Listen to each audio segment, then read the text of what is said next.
नीचे भी ससुराल, ऊपर भी ससुराल।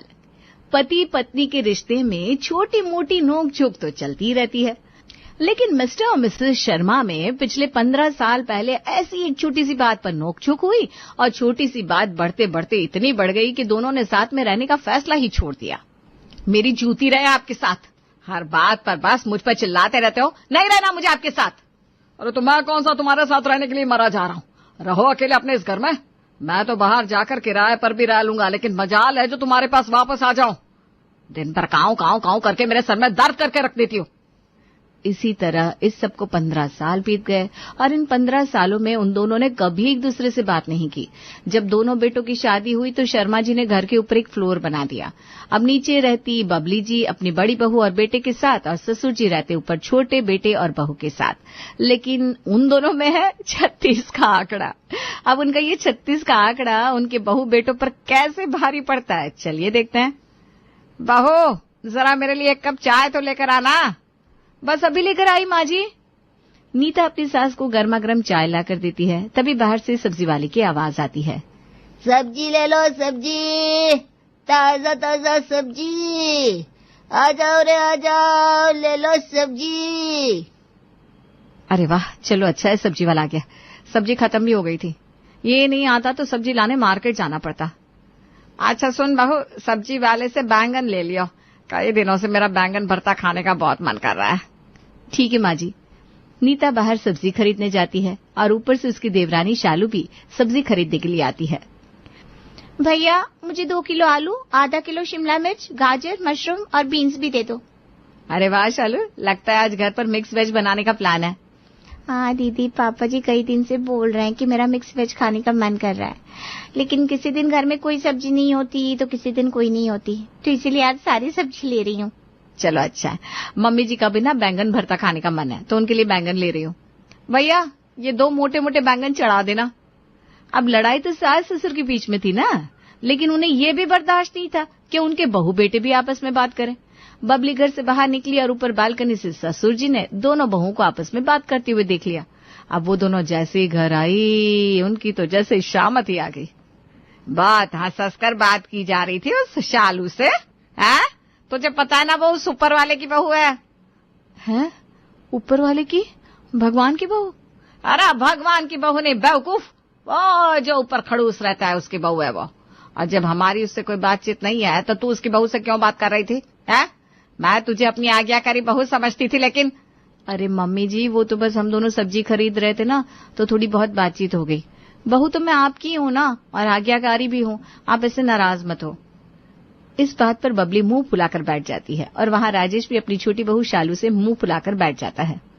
अरे पापा जी अब बताइए तो सही, क्यों बच्चों की तरह मुंह फुलाकर बैठे हो? तूने उस खड़ूस की बहू से बात क्यों की?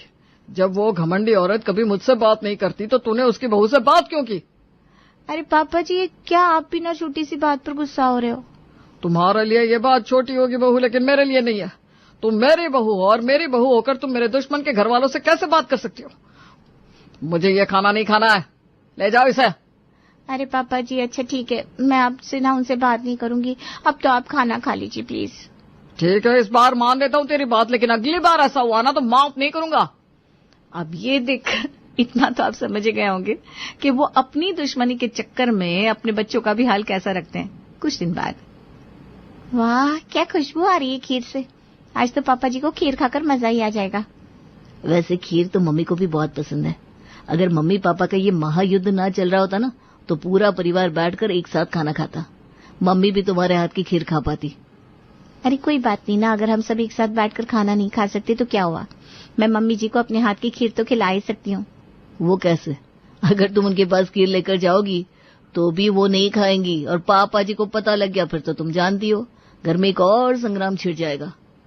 डोंट वरी, मैं छुपाकर नीता दीदी को खीर दे आऊंगी, वो मम्मी जी को दे देंगी।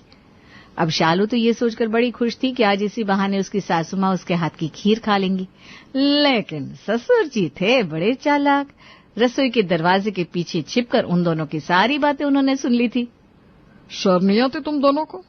वो मेरी दुश्मन, पिछले 15 साल से उसने मुझे एक सूखी रोटी बना कर नहीं खिलाई और तुम दोनों मेरी पीठ पीछे उसे खीर खिलाना चाहती हो। आज तो तुम दोनों की खैर नहीं।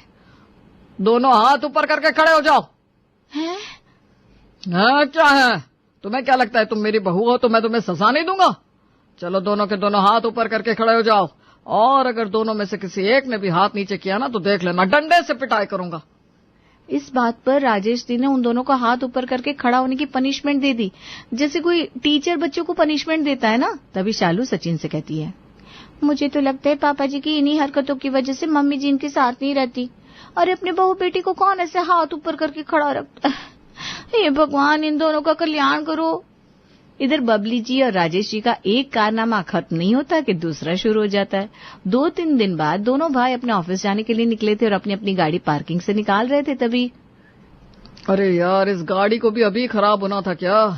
मेरी इतनी इंपॉर्टेंट मीटिंग है, अगर टाइम पर नहीं पहुंचा तो बॉस मेरी वाट लगा देगा।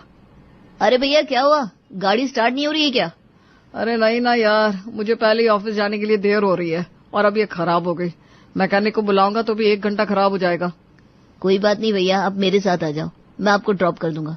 वैसे भी मेरा ऑफिस आपके ऑफिस के पास ही तो है, शाम को भी साथ में घर आ जाएंगे। हाँ, ये सही रहेगा, चल चलते हैं। नरेश सचिन की गाड़ी में बैठने ही वाला था कि तभी बबली बाहर पौधों को पानी देने आती है और नरेश को सचिन की गाड़ी में बैठते हुए देख लेती है। नरेश, तू गाड़ी में क्यों बैठ रहा है, निकल बाहर। अरे बाप रे, इनको भी इसी टाइम बाहर निकलना था क्या? अब क्या करूं, अब तो ऑफिस भी लेट पहुंचूंगा, घर पर भी वाट लगेगी और ऑफिस में भी वाट लगेगी। जा भाई तू निकल।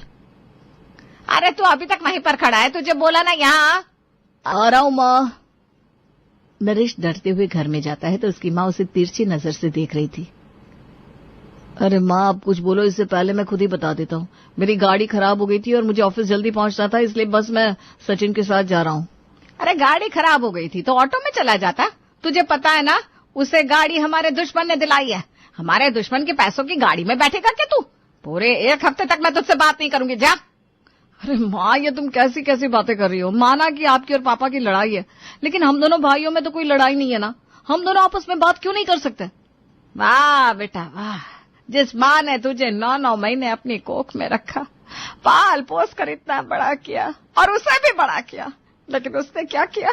उस खड़ूस इंसान के साथ जाकर रहने लगा। वो चाहता तो मेरे पास भी रह सकता था, है ना? जब उसने हमारे बारे में नहीं सोचा था तो क्यों उससे बात करता है? अब तो मुझे तुझसे बिल्कुल बात नहीं करनी।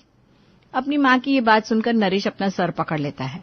अभी तक तो बात चलो फिर भी बड़ों तक सीमित थी, लेकिन धीरे धीरे बात अब बच्चों तक भी बढ़ने लगती है। तभी एक शाम, मम्मा मैं खेलने जा रहा हूँ, मेरा बैट कहाँ रखा है? तेरे रूम में रखा है, जाकर ले ले। नकुल अपना बैट बॉल लेकर पार्क में चला जाता है, जहाँ उसे संजू झूला झूलते हुए दिखाई देता है। अरे संजू, आज तो अकेला, तेरे दोस्त नहीं आए क्या? नहीं ना भैया, मुझे उनके साथ खेलना बिल्कुल अच्छा नहीं लगता। हमेशा मुझसे फील्डिंग करवाते रहते।